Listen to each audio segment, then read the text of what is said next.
ఏదైతే గవిచర్ల ప్రాంతానికి చెందిన ప్రవల్లిక ప్రాంతం ఈ ఇబ్బంది జరుగుతుందో అప్పటి నుంచి కూడా దాదాపు 4 గంటల నుంచి ఉద్రిక్త పరిస్థితి నెలకొంటుంది. వాళ్ళ కుటుంబ సభ్యులు కావచ్చు, వాళ్ళ యొక్క సమీప బంధువులు కావచ్చు, లేదా వాళ్ళ కులస్తులు కావచ్చు పెద్ద సంఖ్యలో ఉన్నారు. వాళ్ళ గ్రామస్తులు కూడా వందలాది సంఖ్యలో ఉన్నారు. విషాదం ఏమిటంటే ప్రవల్లిక సోదరి కూడా గత కొంతకాలం కింద ఏ సంఘటనకు సంబంధం లేకపోయినా ఆమె కూడా చనిపోవడం, వాళ్ళ తండ్రి కూడా ఇక్కడే ఉన్నారు. మనం చూడొచ్చు దాదాపు విషన్న వదనంతో కొన్ని గంటల నుంచి కూడా ఆయన ఇక్కడే ఉన్నారు. వాళ్ళ తండ్రి కూడా తల్లిని సోదరిని గాయపడ్డ ఎవరైతే సోదరుడికి పూర్తి వివరాలు తెలియదు ఆయన పరిగెత్తుకుంటూ కాలి ప్రమాదానికి కూడా గురయ్యే సోదరుడు ఉన్నాడు. తర్వాత వాళ్ళ గ్రామస్తులు మాజీ సర్పంచ్ కానీ సొసైటీ అధ్యక్షులు అంతా వాళ్ళు ఉన్నారు. వాళ్ళంతా కూడా సంఘీభావంగా ఎవరైతే ప్రవల్లిక కుటుంబానికి ఏదైతే అన్యాయం జరిగిందో దానికి సంబంధించిన వాళ్ళు వచ్చారు. ఒకసారి మాజీ సర్పంచ్ను వివరాలు కానీ లేదా వాళ్ళు ఏం కోరుకుంటున్నారో అడిగి తెలుసుకున్నాం. సార్ చెప్పండి. ప్రవల్లిక మరణానికి ముఖ్యంగా డాక్టర్ల నిర్లక్ష్యమే కారణం. దీనికి ఈ యొక్క క్యూరియల్ హాస్పిటల్ తప్పకుండా ఈ యాజమాన్యం దీన్ని బాధ్యత వహించి ఆ అమ్మాయి చనిపోవడం కేవలం డాక్టర్ల నిర్లక్ష్యమే కానీ ఇంకా ఏం లేదు.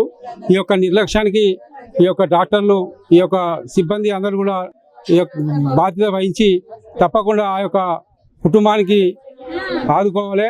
దాదాపు మేము వాళ్ళ కుటుంబ సభ్యుల తరఫున 50 లక్షలు మేము డిమాండ్ చేస్తూ ఉన్నాం.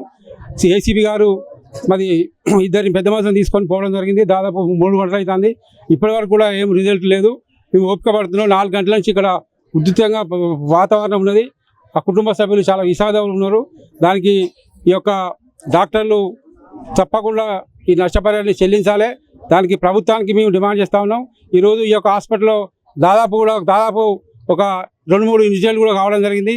ఈ వరంగల్ ఇంత పెద్ద సెంటర్లో ఈ యొక్క హాస్పిటల్ ఉండడం చాలామంది కూడా ఈ యొక్క హాస్పిటల్లో ఇంతకుముందు కూడా ఒక 3-4 ఇన్సిడెంట్లు జరగడం జరిగింది. దీనికి ఎవరు కూడా పట్టించుకోవడం లేదు.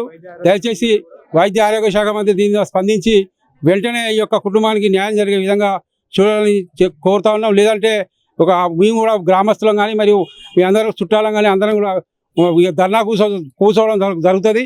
మేము హెచ్చరిస్తూ ఉన్నాం. దయచేసి తొందరగా పోలీసు వారు కూడా ఇక్కడ మాకు సహకరిస్తూ ఉన్నారు. దయచేసి ఏసీబీ గారు కూడా దయచేసి మాకు ఏదైనా ఒక న్యాయం చేయాలని మేము కోరుకుంటున్నాం. లేకపోతే మేము ఇక ఓపిక నశించింది. ఎవరైనా మెడికల్ డిపార్ట్మెంట్ వాళ్ళు రాత్రి నుంచి కానీ ఇప్పటివరకు ఎవరైనా కన్సల్ట్ అయిన ఎవరికి కూడా రాలే. ఇంతవరకు ఎవరు కూడా మాట్లాడలేదు. ఇంత నిర్లక్ష్యం, ఒక నిండు ప్రాణాన్ని బలిగొన్న ఈ యొక్క డాక్టర్లు ఇంత నిర్లక్ష్యం వహించడం దేనికి కారణం? ఇలా ప్రజలు లేని డాక్టర్లు లేరు.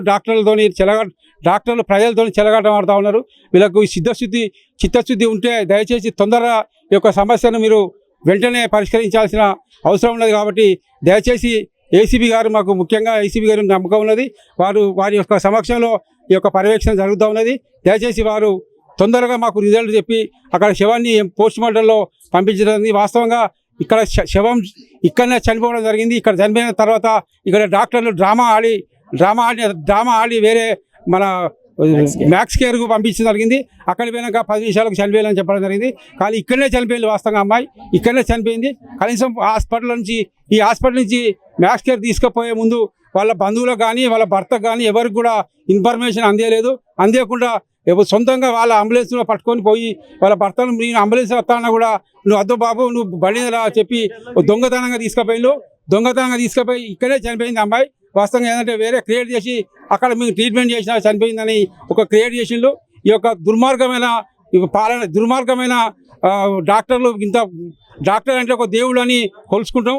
ఈ యొక్క డాక్టర్లు అంటే దేవుళ్ళే అసలు డాక్టర్లే ఇంత మోసం చేస్తే ఈ ప్రజలు ఏం కావాలనేది చాలా ఆందోళనకరంగా ఉన్నాం. ఏదున్నా కూడా దీనికి ఈ యొక్క హాస్పిటల్ యాజమాన్యం మొత్తం దీనికి బాధ్యత వహించాల్సింది మీకు కోరుతా ఉన్నాం. మీరేమైతారు? మా అన్న కూడా మీరు ఎప్పుడు వచ్చింది ఇక్కడికి? ఇప్పుడే వచ్చింది. ఏమంటున్నారు అందరూ మీ బంధువులు? ఇప్పుడే వచ్చినాం. ఏమనిపిస్తున్నారు? నేను చూడలేదు, నేను లేను. చిన్నప్పటి నుంచి నీకు తెలుసు కదా ప్రవళిక మంచిదే. దాని ముదాలు ఆపరేషన్ అయింది, కొడుకు పుట్టిండు, 6 ఏళ్ళ పిల్లగాడు అయ్యిండు, మంచిగా ఉంచుకున్నది. నేను వచ్చింది అట ఆపరేషన్ చేసిర్రట, పాప పుట్టిందని మాకు మా అల్లుడు ఫోన్ చేసిండు. ఇక మాకు ఇప్పుడు పొద్దున వచ్చింది, సంతోషం అనిపించింది. ఇంత జరుగుతుంది ఇట్లా అనుకోలేదు, న్యాయం జరగాలి దేవుడా. చాలా అమ్మాయి ఎంత యాక్టివ్ అంటే పక్కిళ్ళే ఎంత యాక్టివ్గా వచ్చినప్పుడు బాబాయ్ నేను ఆపరేషన్ చేసుకుంటున్నా పోతున్నాను వచ్చింది. చాలా యాక్టివ్గా ఉండే. ఈ డాక్టర్ అమ్మ చేస్తే కాకపోవచ్చు, జూనియర్లతో చేయించింది డాక్టర్ అమ్మ. అది వాళ్ళ నిర్లక్ష్యం. అసలు ₹1,00,00,000 ఇచ్చినా ఆ అమ్మాయిని అది తీసుకురారు. కానీ దక్షిణమే ఒక 50 లక్షలు ₹1,00,00,000 ఇచ్చి ఆ అమ్మాయికి చిన్న పిల్లలు పాపం చాలా పేదవాళ్ళు. ఇక్కడ ఇప్పుడు నైట్ నుంచి ఇప్పటి వరకు ఇంత నిద్ర లేదు ఒక్కరికి. లేకపోతే మాత్రం మేము ఉద్యమిస్తాం, దేనికైనా సిద్ధం. ఇప్పటి వరకు సిపి గారి మీద నమ్మకం ఉన్నది కాబట్టి ఇంతవరకు ఆగుతున్నాం. ఎస్పీ గారు ఉన్నారు. అమ్మ మీకేమైతుందమ్మా? మీకేమైతుంది? మీరు రాత్రి ఉన్నారా? ఏం జరిగింది? మీరు ఉన్నప్పుడు ఏం జరిగింది? ఆపరేషన్ చేయించారు. చేయించినాక బయటికి తీసుకొచ్చినాక కొద్దిసేపటికే బెడ్ అవుతుందని చెప్పారు. బెడ్ అవుతుందని చెప్తే నా కొడుకును మా కోడలు వాళ్ళ తమ్ముడు ఊకి అటు ఇటు తిరుక్కుంటా తెచ్చిళ్ళు. తెస్తా అంటే ఎక్కిస్తాను. ఎక్కించినాక సుత మళ్ళీ ఎట్లా మేడం ఇట్లా అవుతుంది అంటే ఇది గర్భసంచి తీసేయాలి రాజు అని గర్భసంచి తీసేసారు. గర్భసంచి తీసేసినాక ఏమున్నది మళ్ళీ లోపల తీసుకుపోయారు. బ్లీడింగ్ గురించి చెప్పిండ్రా మీకు? చెప్తానే బెడ్ తెచ్చుకుంటేనే ఎక్కించిళ్ళు. ఇక మళ్ళీ లోపల తీసుకుపోయినాక అర్ధగంట సేపటికి రాజు అక్కడికి రాస్తాం నన్ను నా కొడుకుని తీసుకుపోయారు. అలా పోతాం అన్నారు, తీసుకోపో అన్నారు.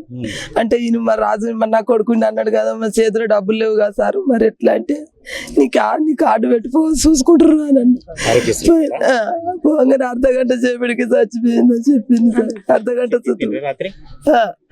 అర్ధగంట సుత పట్టలే. నా కొడుకు ఎక్కుతానంటే సుత నా కొడుకు ఎక్కుతానంటే సుత ఎక్కనీయాలి. ఆమె నా కొడుకు ఎక్కుతానంటే సుత ఎక్కనీయలేదు సార్. ఇక అందరం ఇక్కడనే ఉండమా సార్. ఇక పిల్ల కాడ తల్లి కాడ ఉండాలి. మినీ సినిమా అంటే టాగు సినిమాలో యాక్టింగ్ అంటే డ్రామా.